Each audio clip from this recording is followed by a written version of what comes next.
उत्तर प्रदेश के वन देख लेते हैं। 31 दिसंबर 2019 को रिपोर्ट जारी की गई, 16वीं रिपोर्ट थी ये। इसके पहले जो 15वीं जारी की गई थी वो 2017 में की गई थी। हर 2 साल पे जारी की जाती है वन रिपोर्ट। तो 31 दिसंबर 2019 को 16वीं जारी की गई थी। ये पूछा जाता है कि कौन से नंबर की थी ये, तो 16वीं थी।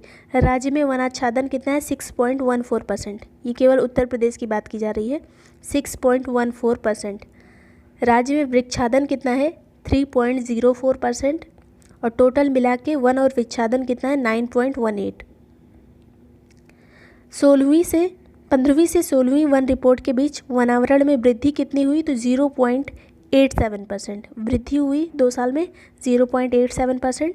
15वीं से 16वीं वन रिपोर्ट के बीच वृक्षावरण में कमी हो गई, कितनी हुई? 100 वर्ग किलोमीटर। वृक्षावरण में 100 वर्ग किलोमीटर की कमी हुई। कुल वनाच्छादन में खुला, मध्यम, सघन और अति सघन वन क्रमशः कितने हैं? तो खुले वन है 54.77%, सबसे ज़्यादा है खुले वन।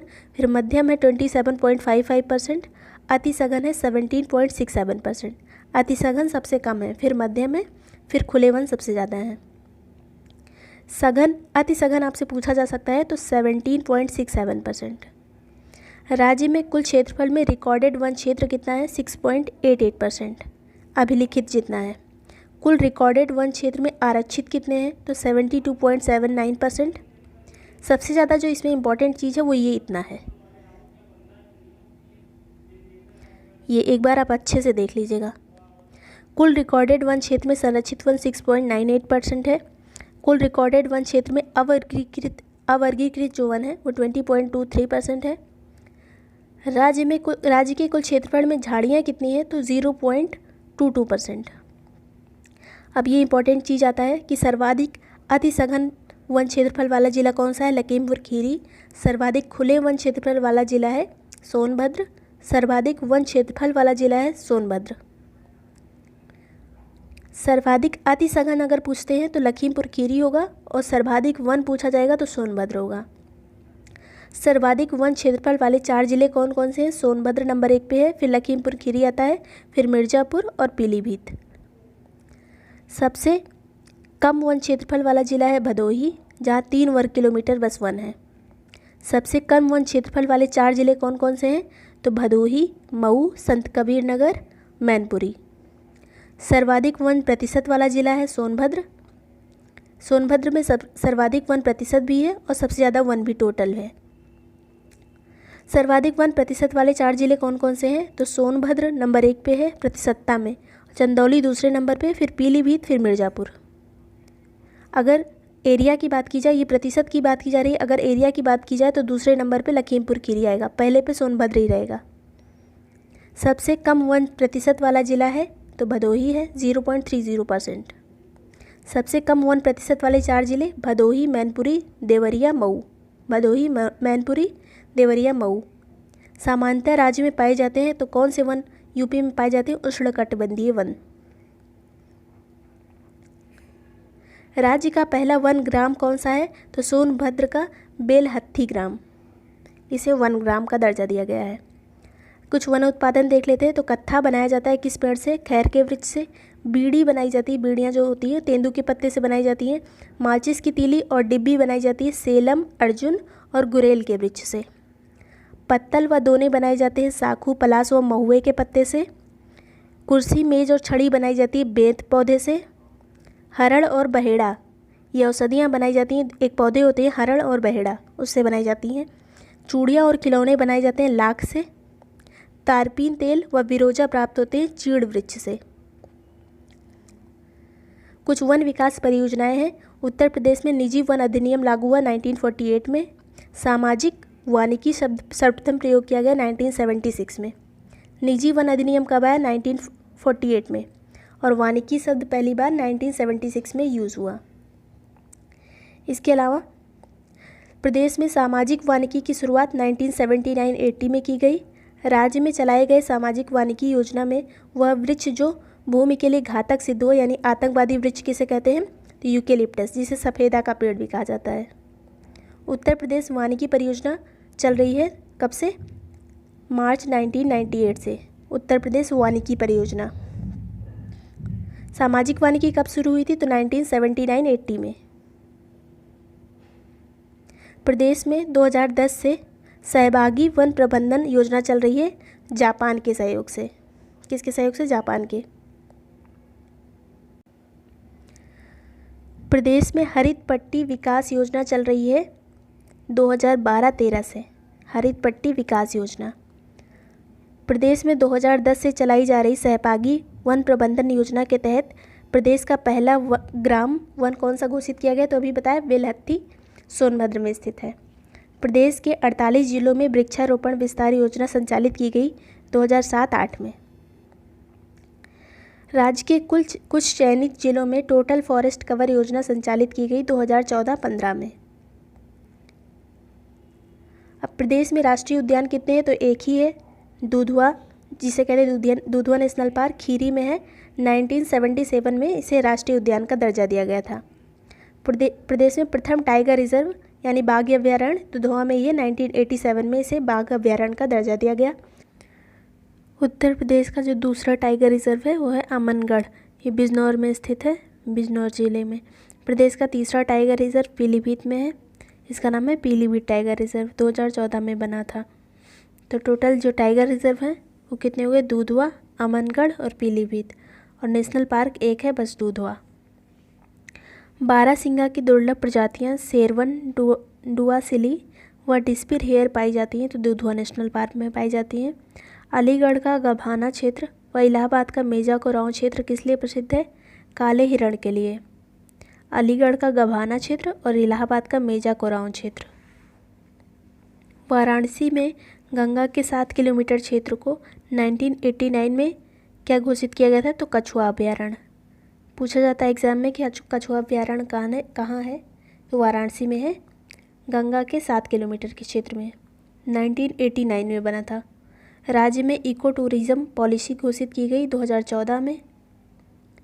कुकरेल लखनऊ स्थित घड़ियाल पुनर्वास केंद्र को 2016 में क्या घोषित किया गया था? जैव विविधता विरासतीय स्थल, लखनऊ के कुकरेल को। पर्यटन सुविधा युक्त टाइगर रिजर्व कहाँ पे है? दुधवा टाइगर रिजर्व है, पर्यटन सुविधा युक्त। प्रदेश में बाघों की संख्या 2014 व 2018 में क्रमशः कितनी थी? तो 117 और 173। प्रदेश में तेंदुओं की संख्या 2015 की जनगणना के अनुसार थी, मतलब जो तेंदुओं की गणना के अनुसार थी 194। प्रदेश में गांगेय डॉल्फिन की संख्या कितनी है? तो 1263 है। उत्तर प्रदेश में कुछ वन्य जीव विहार हैं, उसे देख लेते हैं। तो चंद्रप्रभा वन्य जीव विहार चंदौली में स्थित है। ये पूछे जाते हैं सारे वन्य जीव विहार। चंद्रप्रभा चंदौली में, किशनपुर लखीमपुर खीरी में, कतरनिया घाट है बहराइच में। ये जो यहाँ पे सन दिए गए हैं ये इम्पॉर्टेंट नहीं है ज़्यादा, कहाँ पे कौन सा स्थित है ये ज़्यादा इम्पॉर्टेंट है।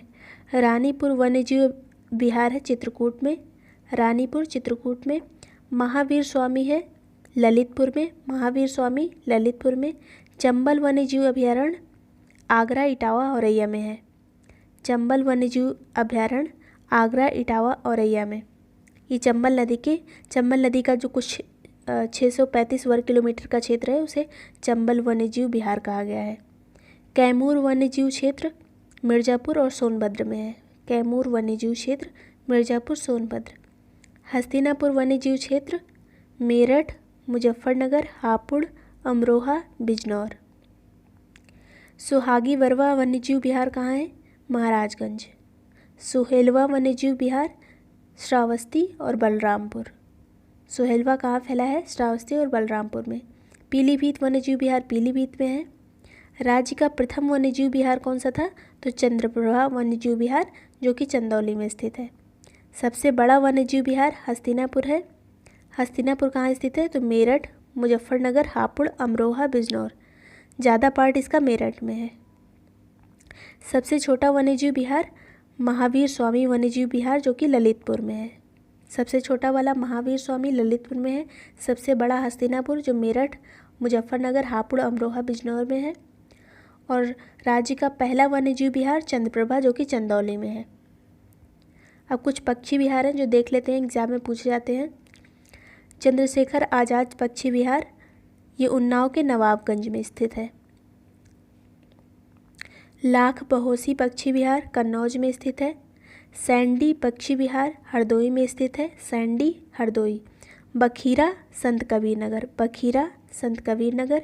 ओखला पक्षी विहार गाजियाबाद और गौतम बुद्ध नगर दोनों में फैला हुआ है, ओखला पक्षी विहार। समन पक्षी विहार मैनपुरी में है। विजय सागर पक्षी विहार महोबा और हमीरपुर, विजय सागर महोबा और हमीरपुर। पटना पक्षी विहार एटा में है। देखिए पटना, नाम इसका पटना है लेकिन पटना में नहीं है, उत्तर प्रदेश के एटा ज़िले में है। एटा ज़िला कासगंज ज़िला जो है वो एटा से अलग होकर बना था। पटना पक्षी विहार एटा ज़िले में है। सुरहाताल पक्षी विहार बलिया में है, सुरहाताल पक्षी विहार बलिया में। ये भी एग्जाम में पूछा जाता है कि जयप्रकाश नारायण पक्षी विहार किसे कहते हैं, तो सुरहाताल को, जो कि बलिया में है। सुर सरोवर पक्षी विहार आगरा में है, सुर सरोवर आगरा में। भीमराव अम्बेडकर पक्षी विहार बेती और कुंडा प्रतापगढ़ में है, प्रतापगढ़ में स्थित है भीमराव अम्बेडकर पक्षी विहार। एटा के पटना पक्षी विहार को घोषित किया गया है रिजर्व, इसे एक रिजर्व घोषित किया गया है एटा के पटना पक्षी विहार को।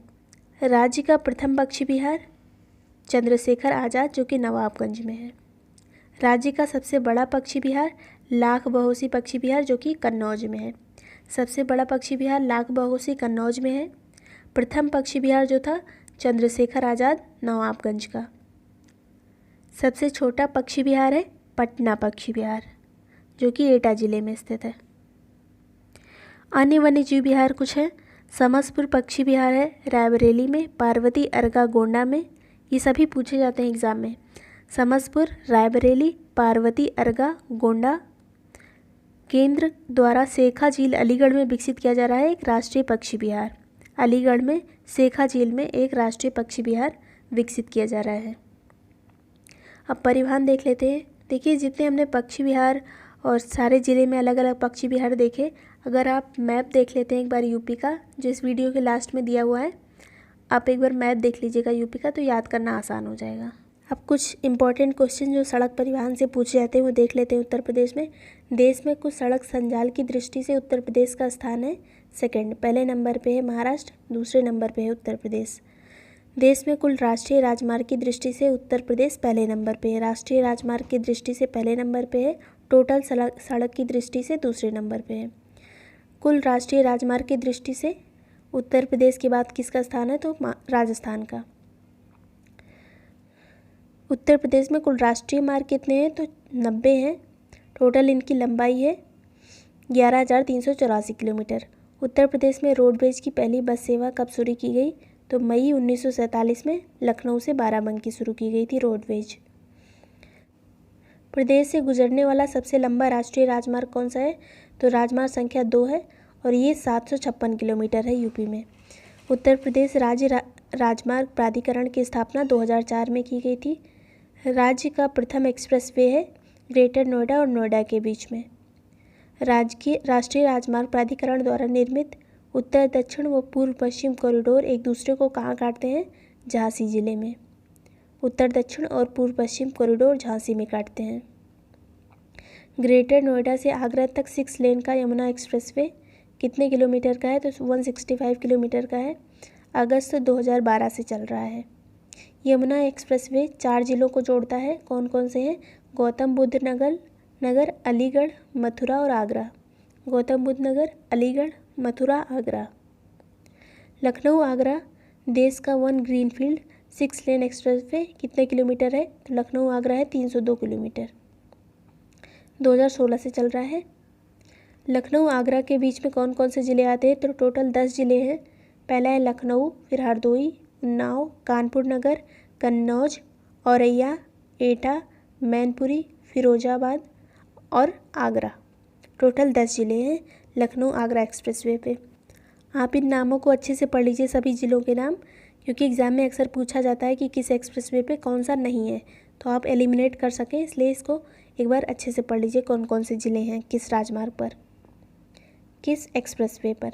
लखनऊ आगरा एक्सप्रेसवे पर आपात लैंडिंग है तो हवाई पट्टी 3.3 किलोमीटर की बनी है। 340 किलोमीटर व 6 लेन का पूर्वांचल ग्रीनफील्ड एक्सप्रेसवे बनाया जा रहा है।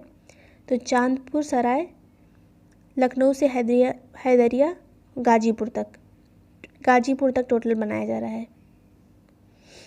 और पूर्वांचल एक्सप्रेसवे पर कितने ज़िले हैं? तो 9 ज़िले हैं। कौन कौन से? लखनऊ, बाराबंकी, अमेठी, फैज़ाबाद, सुल्तानपुर, अम्बेडकर नगर, आजमगढ़, मऊ, गाजीपुर। ये 9 ज़िले हैं पूर्वांचल एक्सप्रेसवे पर। अब अगला इंपॉर्टेंट चीज़ जो है कि बुंदेल एक्सप्रेसवे पे कौन कौन से ज़िले हैं? तो चित्रकूट से शुरू होता है, बांदा, हमीरपुर, महोबा, जालौन, इटावा होते हुए फिर आगरा एक्सप्रेसवे में मिल जाता है। ये कौन कौन से ज़िले हैं? चित्रकूट, बांदा, हमीरपुर, महोबा, जालौन, इटावा। फिर मेरठ से शुरू होकर हापुड़, बुलंदशहर, अमरोहा, संभल, बदायूं, शाहजहांपुर, हरदोई, उन्नाव, रायबरेली, प्रतापगढ़ होते हुए प्रयाग तक 637 किलोमीटर लंबा गंगा एक्सप्रेसवे होगा। गंगा एक्सप्रेसवे कितना लंबा होगा? 637 किलोमीटर। भारत का सबसे लंबा एक्सप्रेसवे होगा गंगा एक्सप्रेसवे। कौन कौन से ज़िले इस पे आएंगे? तो मेरठ से शुरू होगा, फिर हापुड़, बुलंदशहर, अमरोहा, संभल, बदायूं, शाहजहांपुर, हरदोई, उन्नाव, रायबरेली, प्रतापगढ़ होते हुए प्रयागराज तक जाएगा। उत्तर प्रदेश राज्य सड़क परिवहन निगम की स्थापना कब की गई? 1972 में।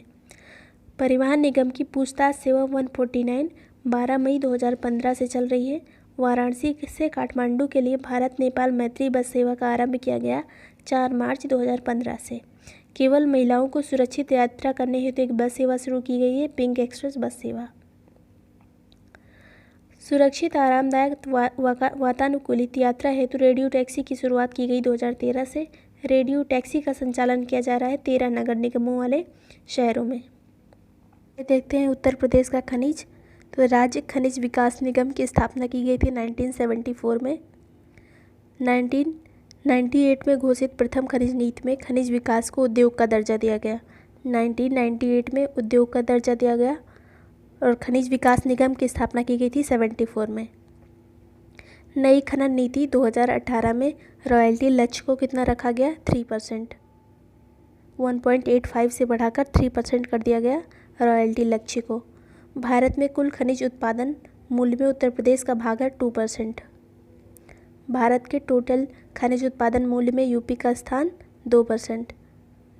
राज्य के कुल जीडीपी में खनन क्षेत्र का योगदान है 1.3%। जीडीपी में 1.3%। यूपी की जीडीपी में बात की जा रही है। अब खनिज बहुल क्षेत्र कौन कौन सा है? इलाहाबाद, झांसी, सहारनपुर, मिर्ज़ापुर, ललितपुर, जालौन, महोबा, सोनभद्र, चित्रकूट, चंदौली, बांदा, हमीरपुर। 12 ऐसे ज़िले हैं जो खनिज बहुल क्षेत्र हैं, यहाँ पे खनिज पाया जाता है। राज्य में मिलने वाला प्रमुख खनिज कौन कौन सा है? चूना पत्थर, silica sand, bauxite, diaspore, dolomite, gypsum, magnesite, ओकर जिसे गेरू कहते हैं, ओकर को गेरू कहते हैं, फास्फोराइट, फायरोफाइलाइट, गंधक और कोयला। ये प्रमुख खनिज हैं जो यूपी में पाए जाते हैं।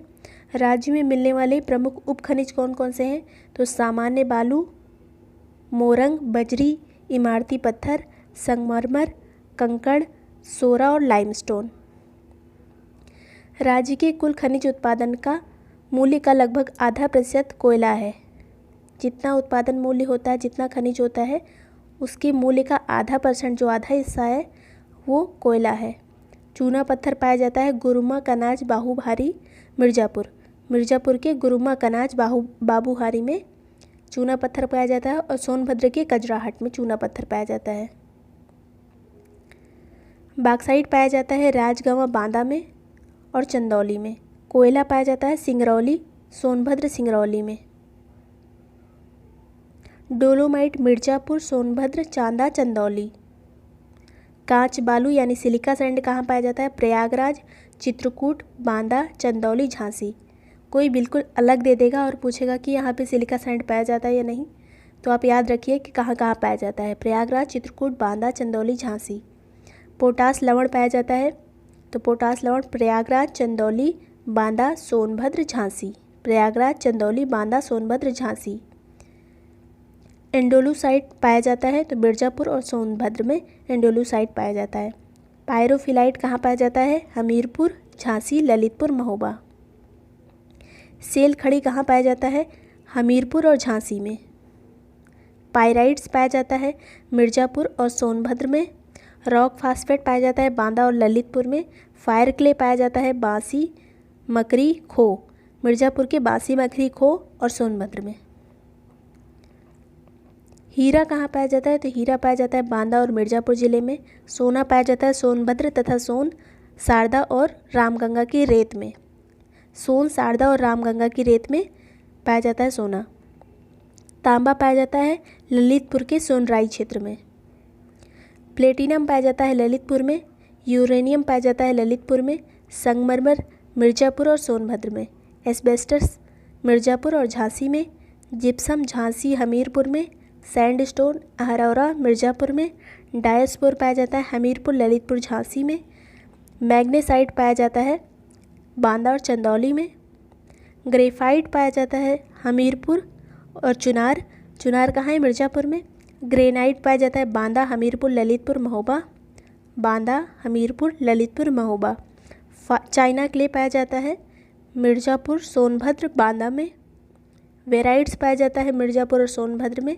फेल्सपार पाया जाता है झांसी में। ओकर यानी गेरू पाया जाता है बांदा में। तो देख लेंगे कि अब उत्तर प्रदेश का किस में प्रथम और द्वितीय कौन सा स्थान है। तो एंडुलुसाइट के भंडार में उत्तर प्रदेश का प्रथम स्थान है। डायस्पोर के उत्पादन में प्रथम स्थान है। चूना पत्थर में द्वितीय स्थान है और कांच बालू में द्वितीय स्थान है। अब कुछ इंपॉर्टेंट क्वेश्चन जो सड़क परिवहन से पूछे जाते हैं वो देख लेते हैं। उत्तर प्रदेश में देश में कुछ सड़क संजाल की दृष्टि से उत्तर प्रदेश का स्थान है सेकंड। पहले नंबर पे है महाराष्ट्र, दूसरे नंबर पे है उत्तर प्रदेश। देश में कुल राष्ट्रीय राजमार्ग की दृष्टि से उत्तर प्रदेश पहले नंबर पे है। राष्ट्रीय राजमार्ग की दृष्टि से पहले नंबर पे है। टोटल सड़क की दृष्टि से दूसरे नंबर पे है। कुल राष्ट्रीय राजमार्ग की दृष्टि से उत्तर प्रदेश के बाद किसका स्थान है? तो राजस्थान का। प्रदेश में कुल राष्ट्रीय मार्ग कितने हैं? कुल राष्ट्रीय मार्ग। अब कुछ इंपॉर्टेंट क्वेश्चन जो सड़क परिवहन से पूछे जाते हैं वो देख लेते हैं। उत्तर प्रदेश में देश में कुछ सड़क संजाल की दृष्टि से उत्तर प्रदेश का स्थान है सेकंड। पहले नंबर पे है महाराष्ट्र, दूसरे नंबर पे है उत्तर प्रदेश। देश में कुल राष्ट्रीय राजमार्ग की दृष्टि से उत्तर प्रदेश पहले नंबर पे है। राष्ट्रीय राजमार्ग की दृष्टि से पहले नंबर पे है। टोटल सड़क की दृष्टि से दूसरे नंबर पे है। कुल राष्ट्रीय राजमार्ग की दृष्टि से उत्तर प्रदेश के बाद किसका स्थान है? तो राजस्थान का। प्रदेश में कुल राष्ट्रीय मार्ग कितने हैं? कुल राष्ट्रीय मार्ग। तो आज के लिए इतना ही। इसको एक बार रिवाइज कर लीजिएगा जिससे इससे क्वेश्चन आए तो कन्फ्यूज़न क्रिएट ना हो और क्वेश्चन गलत ना हो एग्ज़ाम में, क्योंकि पढ़ तो सभी लेते हैं, रिवाइज कोई नहीं करता है। तो एक बार रिवाइज कर लीजिएगा। Thank you so much for watching.